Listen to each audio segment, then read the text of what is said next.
Sleeping Beauty. In times past there lived a king and queen, who said to each other every day of their lives, "Would that we had a child," and yet they had none. But it happened once that when the queen was bathing, there came a frog out of the water, and he squatted on the ground, and said to her, "Thy wish shall be fulfilled, before a year has gone by. Thou shalt bring a daughter into the world."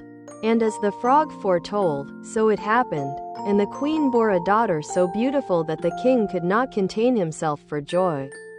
And he ordained a great feast. Not only did he bid to it his relations, friends, and acquaintances, but also the wise women, that they might be kind and favorable to the child. There were 13 of them in his kingdom, but as he had only provided 12 golden plates for them to eat from, one of them had to be left out. However, the feast was celebrated with all splendor, and as it drew to an end, the wise women stood forward to present to the child their wonderful gifts. One bestowed virtue, one beauty, a third riches, and so on, whatever there is in the world to wish for. And when 11 of them had said their say, in came the uninvited 13th, burning to revenge herself.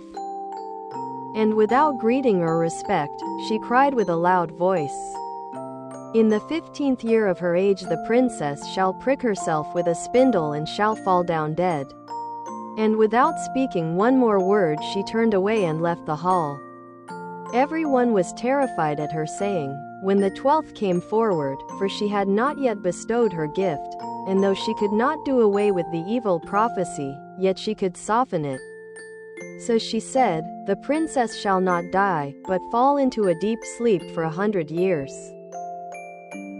Now the king, being desirous of saving his child even from this misfortune, gave commandment that all the spindles in his kingdom should be burnt up. The maiden grew up, adorned with all the gifts of the wise women, and she was so lovely, modest, sweet, and kind and clever, that no one who saw her could help loving her. It happened one day, she being already 15 years old, that the king and queen rode abroad, and the maiden was left behind alone in the castle. She wandered about into all the nooks and corners, and into all the chambers and parlors, as the fancy took her, till at last she came to an old tower. She climbed the narrow winding stair which led to a little door, with a rusty key sticking out of the lock. She turned the key, and the door opened, and there in the little room sat an old woman with a spindle, diligently spinning her flax. "Good day, mother," said the princess, "what are you doing?" "I am spinning," answered the old woman, nodding her head. "What thing is that twists round so briskly?" asked the maiden.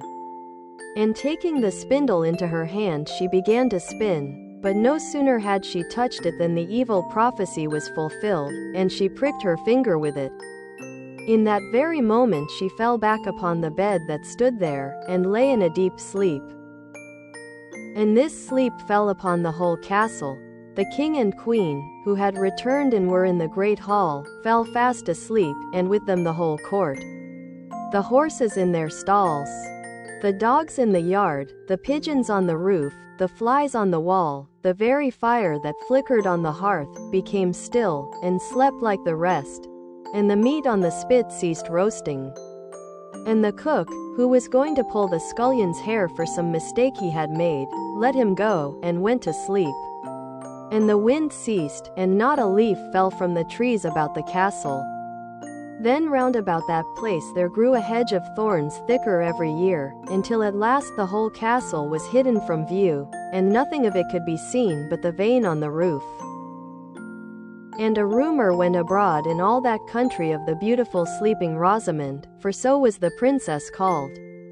And from time to time many kings' sons came and tried to force their way through the hedge, but it was impossible for them to do so, for the thorns held fast together like strong hands. And the young men were caught by them, and not being able to get free, there died a lamentable death. Many a long year afterwards there came a king's son into that country, and heard an old man tell how there should be a castle standing behind the hedge of thorns. and that there a beautiful enchanted princess named Rosamond had slept for 100 years, and with her the king and queen, and the whole court.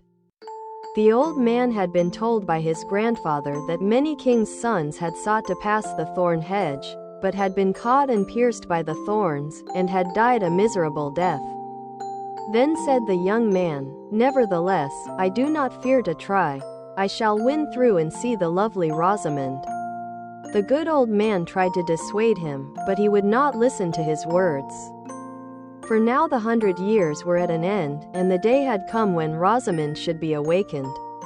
When the prince drew near the hedge of thorns, it was changed into a hedge of beautiful large flowers, which parted and bent aside to let him pass, and then closed behind him in a thick hedge. When he reached the castle yard, he saw the horses and brindled hunting dogs lying asleep, and on the roof the pigeons were sitting with their heads under their wings. And when he came indoors, the flies on the wall were asleep. The cook in the kitchen had his hand uplifted to strike the scullion, and the kitchen maid had the black fowl on her lap ready to pluck.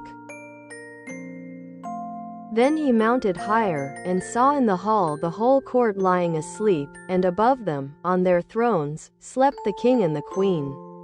And still he went farther, and all was so quiet that he could hear his own breathing. And at last he came to the tower, and went up the winding stair, and opened the door of the little room where Rosamond lay.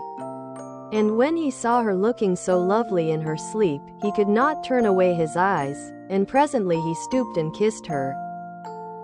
And she awaked, and opened her eyes, and looked very kindly on him. And she rose, and they went forth together, and the king and the queen and whole court waked up, and gazed on each other with great eyes of wonderment. And the horses in the yard got up and shook themselves, the hounds sprang up and wagged their tails. The pigeons on the roof drew their heads from under their wings, looked round, and flew into the field. The flies on the wall crept on a little farther, the kitchen fire leapt up and blazed, and cooked the meat. The joint on the spit began to roast. The cook gave the scullion such a box on the ear that he roared out, and the maid went on plucking the fowl. Then the wedding of the prince and Rosamond was held with all splendor, and they lived very happily together until their lives' end.